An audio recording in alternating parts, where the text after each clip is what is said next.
Hello, and I'm so glad to see you back for workout number 2. For today, all we need is a saddle pad and our stool, and that's it. So let's go ahead and get started. We're going to start with a step to balance and step back. Step to balance, and we're going to stay on the same leg as we start. We just reach up. You want to think about keeping your back nice and tall. Everything's nice and strong. Stabilizers deep inside the body, nice and engaged. Working on your balance here, stretching up really tall. We're just waking up the body here, getting everything moving, getting those joints moving. And we're gonna switch side this time. Let's go to the opposite side. Here we go. Same exact movement. Now, most of you will notice, just like I do, when I go from one side to the other, there may be a slight or noticeable bit of difference in my balance and my strength. And so this is a really great way to become aware of which body parts we need to be more conscious of when we're riding, because we're out of balance in those areas. So we're going to go right into a pendulum exercise here. We're going to stand on one leg, other leg goes out to the side and crosses in front of the body. Out to the side and cross in front of the body. Just a nice small movement here, but it does require that standing leg to be really strong, your abs to be really strong. Now don't lock out your knee, but you do have to keep that leg nice and stable to support the swinging leg. And then opposite side, same thing. And again, this is another exercise to wake up the body, but you're also working on your core strength because you have to stabilize in order to do this.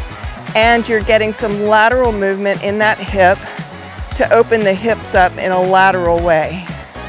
You're also working the muscles of the inside of the leg and the outside of the body. So great job on that. We're gonna go right into a plank.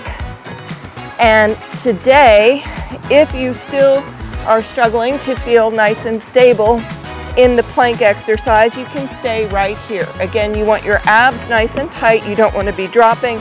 If you feel any pressure in your back, you can always hike up a little bit, but ideally, we're going to have a straight line through our spine from our head to our heels, basically. And if you're feeling nice and strong, we can go ahead and lift one leg up, and then we're going to swap and lift the opposite leg and switch and switch. Switch again and other leg. This is great for the glutes, great for the backs of the legs.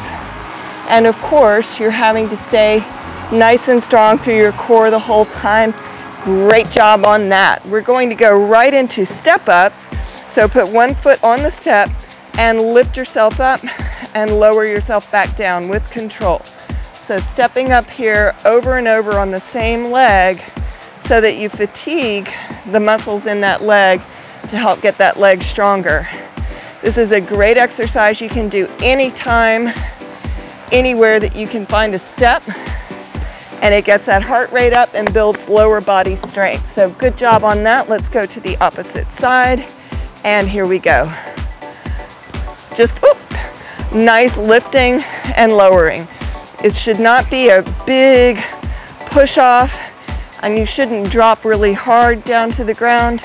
You want to keep it nice and controlled as you do this and build that leg strength, work on that core strength, stabilize your body. And great job on that. You're also going to be getting your heart rate up a lot while you do that. We're going to move right into a crunching exercise that ideally we'll get here doing it. But for today, we're gonna lower one leg, come back, lower one leg, and come back. So we're alternating legs as we lift our chest up toward that leg that's in the air. And then you can go a little bit quicker, and you should be feeling this all through the front of the body. You should not be feeling this in your back. even though your back is doing some work, you should not feel pain in your back. If you do, go back to a more traditional crunch. But if you can do it, this is a really good way to work your abs. And whoops, last one. Great job on that. Okay, we're going right into a side step up. We're doing the same thing here that we did going front to back. Just stepping up and stepping down. And we want our knee to be aligned with our toes as we do this. So make sure you're not bowing your knee out or dropping it to the inside. You want it to stay nice and aligned so that you don't tweak your knee and cause some joint issues. Okay, great job on that side. We're gonna go to this side, the opposite side. Same exact exercise. Just a really easy exercise as far as not a whole lot to it, but it's very challenging because as you go up over and over on that same leg, of course, it gets very fatigued, which is what's going to help it become stronger, which comes in really handy for posting and other equestrian activities. All right, we're gonna go right into a tricep press, and we're just going to do a dip, basically. So your hands are on the edge of the stool. You can be very close to the stool. Your elbows are close to your body, and then you just point them straight back, drop down, and come back up. Straight back, come back up. Now, if you let your elbows point out to the side, you won't be getting the work in the backs of the arms in the way that this exercise is designed to do. So really think about keeping those elbows close. And if it requires you to modify and not go as deep to keep those elbows in the better position, I would rather you do that than start bowing your elbows out to the side. So we're almost done. You're doing great on this one. All right, great job there. This is one of my favorite exercises now. We're going right into jumping jacks. All right, I love this exercise because you can do it anywhere. It will boost your cardiovascular fitness. It's lateral movement, and we often do so much forward and backward that it's hard to find exercises that work us side to side, but this is a great way to do it. Obviously, you're getting your heart rate up. Your cardiovascular fitness will benefit from this, and you still have to keep your core nice and strong so that you don't have a whole lot of excess movement. So good job on this.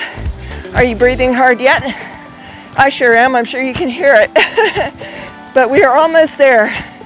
Just a few more seconds. You're doing great. All right. Whew. Good job on that. Yay, you made it. Okay. We're going to go right into a back extension exercise. So, from this position, we're going to put our arms out to the side of our heads and just lift and lower and find a comfortable position. It's not a big movement, and if you feel any pain in your back, definitely modify and maybe only go an inch or 2 inches. That may be all you can do anyway, but you're going to feel this not only in your back, you'll feel it in your abs because they're assisting on the front of the body even as you're working the back of the body here. So just a couple more, and great job on that. Woohoo! It's time to stretch. So we are going to go ahead and put our leg crossed on top of the stool. Get a nice stretch through the hip. So this is kind of a modified pigeon. If you do yoga, you've probably done a pigeon. Ideally, we would hold that for 30 seconds. But to keep these at 10-minute workouts, I do have to kind of move through these stretches really quickly. I always recommend that you go back and do some stretching at some point later in the day if you can. And then we move right into a nice down dog exercise. Get that nice stretch through the shoulders as well. And put your foot on top.